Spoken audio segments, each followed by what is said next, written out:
that the human soul will never cease to exist, but only because I think God sustains it. God could annihilate it if he wanted to. So no, I don't believe the soul is immortal if you mean by that self-existent. Okay.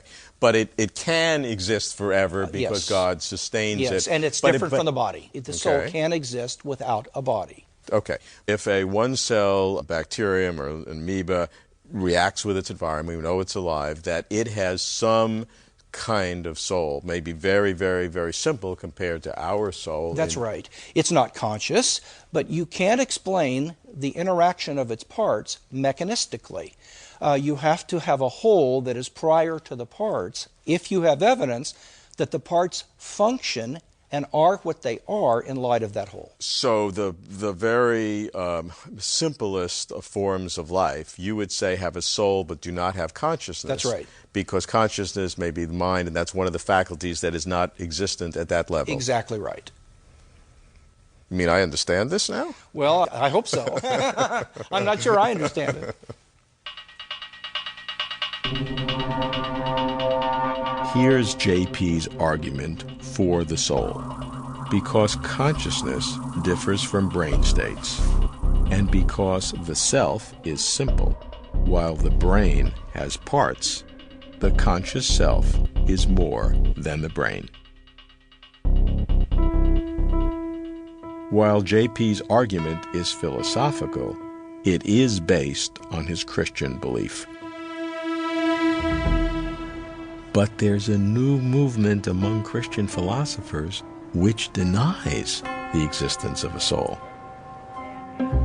Nancy Murphy is a well-known Christian philosopher. She's also an ordained minister. But her understanding of the soul is radically different. Nancy, the immortal soul has been a traditional answer by theists to the classical mind-body problem. Mm-hmm. Tell me a history of this mind-body problem and the role of the immortal soul in it. It's widely agreed that the Hebrew Scriptures, at least up until the very latest writings, do not have a concept of an immortal soul. There's a Hebrew word, nephesh, that used to be translated soul, but that was actually a bad translation. And so if you compare, for instance, the King James Version with any contemporary version, either Jewish or Christian, you'll find that all sorts of different words replace that term. So apparently the Hebrews were extremely rare among all of the other religious groups in the past to have a physicalist account of the human being. We are created out of the dust of the earth, just like the animals are. I think it's recognized that the immortal soul came into Jewish theology post-biblical.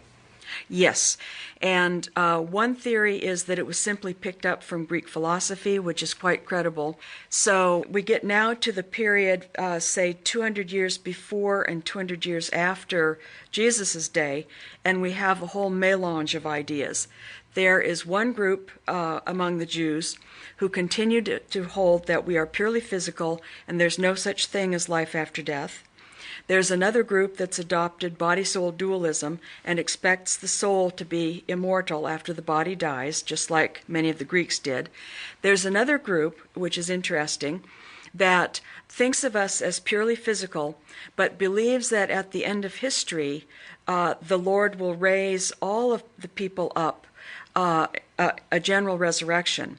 And so Jesus comes in the middle of that controversy, and I believe that Jesus held a view that he was purely physical, but also believed that he was going to be raised up, and that his resurrection was going to be the beginning of the end time.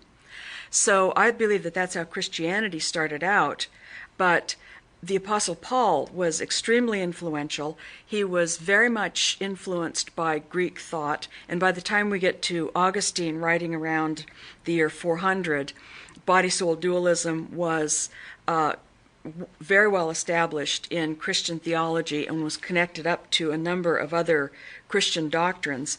And it pretty much stayed that way until the advent of critical biblical scholarship and critical church history, where the question was raised,